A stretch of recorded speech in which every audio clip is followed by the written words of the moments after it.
Dzień dobry. So I wanted to start off this video by sort of saying, firstly, a slight correction on the previous video. So the church does not give money to the government. That's crazy. But the government certainly gives money to the church.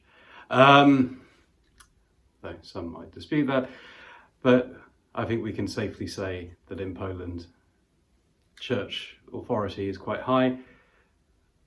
Why else would we be starting to close stores on Sundays, for example? And why would we have more bank holidays? Secondly, I wanted to say, after my last video, there were a few comments that went on there which have been removed. Some of them, I think, a bit over the top by YouTube, but some of them quite rightly so. So please, if you're going to comment on this video, try not to be offensive. I would only say that. But welcome to part 3 of Polish Stereotypes.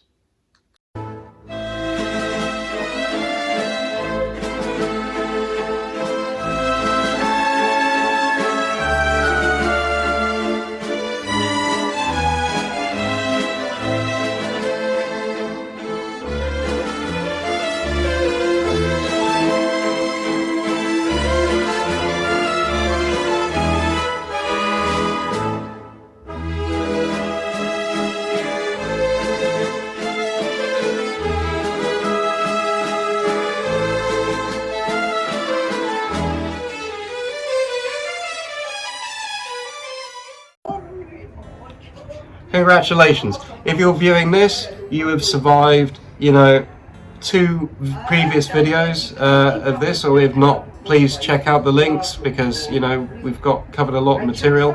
But welcome to part 3 of our Polish stereotypes. Right, to a more serious one. So, are Polish people anti-Semitic? So, against Jewish people? So there is some stuff said about this, particularly when I first moved to Poland. I know that Israel, they were trying to make the argument that, for example, like the concentration camps during World War II were not German, they were Polish, which is a complete load of crap, to be honest. I would say that the Poles did a lot more to protect Jewish people than any, because they had to. And I think, sure, there is probably some anti-Semitic sentiment, but not in any scale compared to the UK. The UK I consider a very racist country towards Jewish people. It sickens me, to be honest. And they are perceived definitely as one of the most anti-Semitic countries in the world, which for a developed, intelligent, supposedly nation, I think is absolutely sickening. And I've seen a lot of evidence of this. I mean, Christ, that one certain, party leader was basically accepting this kind of talk within his own party. That's sick. I think, there has been a bit of, bad sentiment here because of the things that Israel has said about Poland. But Poland, at one time, was the most welcoming country in the world to Judaism. And it, at one point, about 25% of the population in Warsaw, for example, or even 30% maybe, were Jewish. So there's a long-standing Jewish tradition here. Admittedly now, you probably have a lot less because sadly, the Germans and the Russians killed them during the war. Frankly, they tried to eradicate these people. And if you're a Holocaust denier and you're watching this video, seriously, get your head looked at. I don't know what's wrong with you people. You really scare me. And you should scare yourselves. But anyway, sorry. But yeah, I don't think there is a lot of anti-Semitism here. I think the Polish people are very accepting. It's good to hear, Richard. I would strongly agree with that. So next one, we talked a little about Russia and is there a close connection, close ties between Poland and Russia, but is Poland a communist country? Not anymore. And some would argue it never was. So as I said, that we had the Russian sort of occupation, which was pretty much from 1945 up to about 1998, or thereabouts. And so, there was a communist kind of government structure. And to be honest, like, some would argue now that the current government is a bit dictatorial, but it is technically a democratic country. And you know, there isn't this like communist ideal. Certainly if you watch some old Polish movies, you will see that the communist state tried to impose its values and its way of working in the country. But no, Poles are very fiercely independent people, and as soon as they were free from Russia, all of that was got rid of. So no, I would not say Poland is a communist country in the slightest, especially now. Very good. Right, we're rapidly approaching the end of these videos. We've got a few more questions, a few more stereotypes. So the next one being, I know you spent a lot of time trying to learn the Polish language since you've been living here. Trying is the word, yeah. But can Polish people only speak Polish? Can they speak any other languages?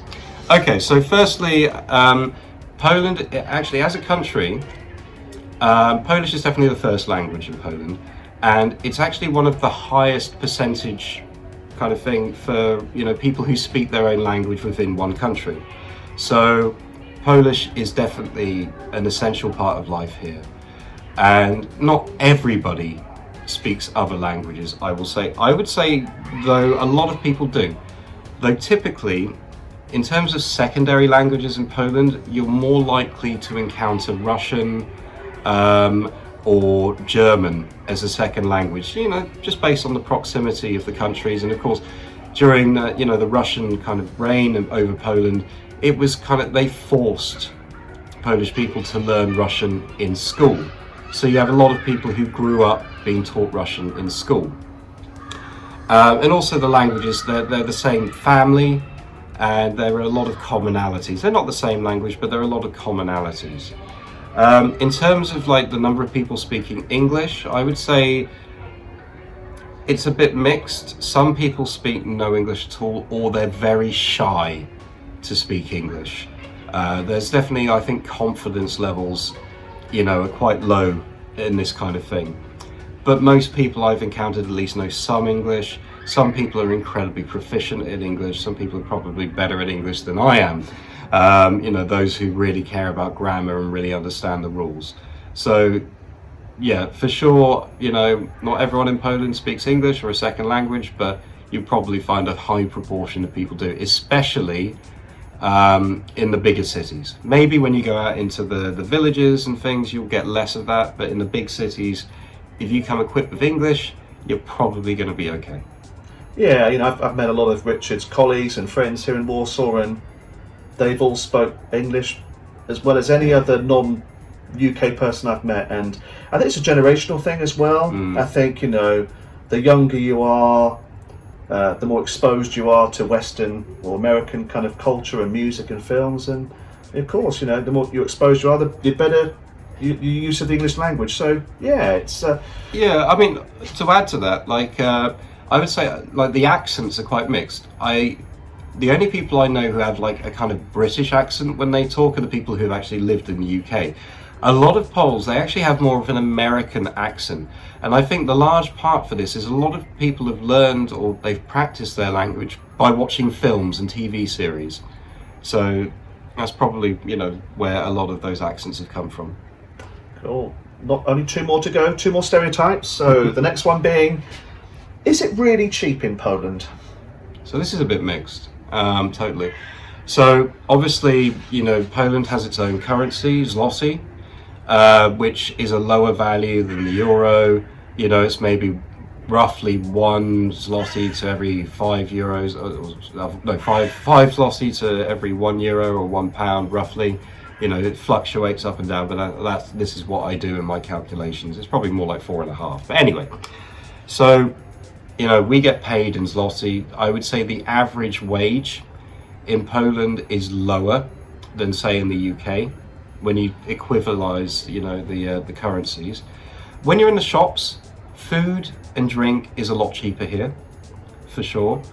But certain things like clothing, maybe like computer games, films, you know, kind of hard goods, I'd say can actually be more expensive in Poland. So you wouldn't come to Poland necessarily to do a cheap shopping trip, but the cost of living generally is lower. And rent can be lower as well, depending on what standards and where you're prepared to live in the city. I pay a lot of rent for my place. It's painful. I'm definitely going to find a cheaper place as soon as my contract runs out. But at the same time, I have quite a big apartment.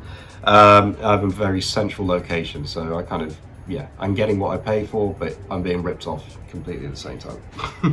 I think as someone living in the UK coming to Poland, on holiday, I think it comes to the question. The stereotype was, is everything cheap? I think you can go into pubs and bars and pay anything from 10 zloty for a pint of lager up to something like 25 or 30 zloty. So it ranges between £2 British for a pint up to £5 or £6 per pint. So there's a great variation. I think going to supermarkets, as you say, food and drink is very cheap. So I think, and it's just me coming from the UK comparing pounds to zloty. So it's all relative, but I definitely agree with that. So last question, beer, alcohol, everyone's favourite subject. So when it comes to Polish beer or lager or drink, does everyone drink Tyskie? If I pronounce that correctly? Okay, so I know in the UK, if you're like in the supermarkets or something like that, typically when you see like Polish beer, I guess Tyskie is probably one of the most common ones that you'll see. Here in Poland, I'd say a lot of people don't like it. A lot of people consider it a very cheap, crappy lager. One of the things I love about this country, again, Polish beer is amazing. It's like, I don't know why the UK can't make good beers. Yeah, we do like, ales is the only thing the UK is good at. But Poland, not only do they have a lot of good lagers, they have a big variety that, through to your IPAs or IPA, your wheat, they have a lot of wheat beers. They have APAs, so American Pale Ale. They have like porters, stouts. They have a good variety of beers across lots of different brands. And in general, I would compare every one of those brands in Poland and say they're better than the UK equivalents. Like for example, a lot of people go on about German beer. And honestly, to me, a lot of German beer just tastes the same. Here in Poland, I really taste the difference. And craft beer was popular in Poland long before it was popular in the UK. You have several bars purely dedicated to craft beer, and I love these places. It's a little bit more expensive, but it's amazing. Now, sadly, a lot of Polish beers, a lot of Polish brands have been bought out by foreign companies such as Heineken. So you have like Żywiec, for example. They still have a brewery here, but it's like under license of Heineken. One of the main Polish beers that is actually remaining is Perła. Now I've been to the brewery in Lublin, and I've had stuff pretty much direct from the tap of the factory there, and oh my god, it's amazing. It's like some of the nicest beer I've ever drank. Obviously once it reaches the stores, it's not quite the same quality. You have the export stuff, but yeah, totally Polish beer. It's a thing to behold. So if you come to Poland, if you like beer, you're going to be in heaven here. It is me thinking, before you moved to Poland, that you were teetotal. You didn't touch alcohol. Yeah, of course. yeah, definitely. Excellent. Well, we've gone through 20 stereotypes during this video, Richard. So I think it's been some serious stereotypes we've had to address, but also some fun ones. I hope everyone's enjoyed this video. So totally. I hope you've learned a bit about Poland. I think it's fair to say that there are a few conclusions we can finish up with. So firstly, the idea of like stereotypes and things, a lot of people see it as a very negative thing. Sometimes it can be a funny thing, but totally, I didn't know a lot about Poland before I moved here, and I would say I'm not an expert, I just have, experience. I've talked to hundreds of Polish people while I've been here. So I have a better understanding of this country. So I think to appreciate Poland and Polish people, you have to visit this country. See a few of the cities, talk with the people, experience the food and the culture. Honestly, there's a lot to learn. And I would say Poland is one of the nicest destinations in Europe to come to. You get pretty good weather compared to the UK, you get pretty continental style weather. Sure, in the winter, it's probably going to be a bit snowy, a bit rainy, a bit cold. But in the summer, I mean, wow, we're sat here in like September and it's beaming it down. You caught the sun a little bit a couple of days ago, didn't you, Richard? Oh, yeah. Easily done, easily done. Yeah. But yeah, no, honestly, if you have any doubts or reservations about coming to Poland, throw them away. Because you are going to have an amazing time here, and certainly your money is going to go further. As a holiday maker, you'll find cheap accommodation, cheap alcohol, cheap whatever. And please, stop bombarding Krakow. You know, the perception that Polish people have of English is we're all lagerlouts and thugs and, you know, we're all insane. Because most of the English people that Polish people encounter, they go to Krakow for their stag do's, for the, you know, lads parties and stuff like that, and they wreck the place. You know, they're throwing up everywhere, they're swearing, they're starting fights. Most of the problems in Poland come from the people in the UK, not from Polish people. So if you're going to come to Poland, please have some respect, because you're going to be shown respect. So please, you know, have some respect for them. So lastly, if anyone who's enjoyed this video today, should they be liking and subscribing this video? They should indeed. You know, I'm going to try and create more and more content, try and educate people about Poland, you know, really kind of give a sense for what this country is like. So thank you. This video will be broken into several parts because it's taken a lot longer to talk through it. But I hope you've enjoyed, I hope you learned something, and please, you know, do like and subscribe. It really helps me to kind of know that my videos are good quality, and it, you know, encourages me to continue. So, and tell your friends about my channel, because YouTube is against small YouTubers. Excellent, thank you. Dziękuję, Richard. Do widzenia.